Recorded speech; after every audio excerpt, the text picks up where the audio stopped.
pitong dapat iwasan para umasenso ka na. Una is procrastination. Ito yung pag-delay natin pag may gusto tayong gawin, kulang tayo sa action. Kasi nga, baka nag-overthinking tayo or nasa comfort zone tayo. Importante mag-take tayo agad ng action.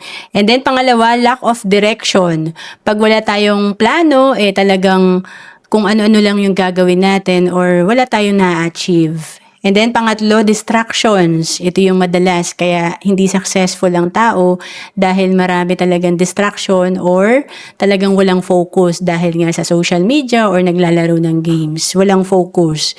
Pang-apat, poor money habits. Ito yung gusto natin, instant gratification. Pag nakahawak tayo ng malaking pera, ginagastos agad natin. Galit na galit agad tayong gastusin to, kaya walang natitira. And then, pang-lima, inconsistent habits. Pag may gusto tayong gawin, sa umpisa lang talaga tayo masipag. Pero pag wala agad tayong nakikitang resulta, nag-quit agad tayo. Kaya hindi tayo consistent. And then, pang-anim, fear of failure. Ito yung self-doubt or talagang takot ka na ma-judge ka. Pag may gusto kang gawin, wag mo isipin na pagtatawanan ka ng tao or talagang wag mong isipin na takot ka mag-fail. Kasi lahat ng mga successful, marami silang sinubukan, kaya marami rin silang failure. And sila yung maraming naging resulta at naging successful. And pang-pito, toxic environment.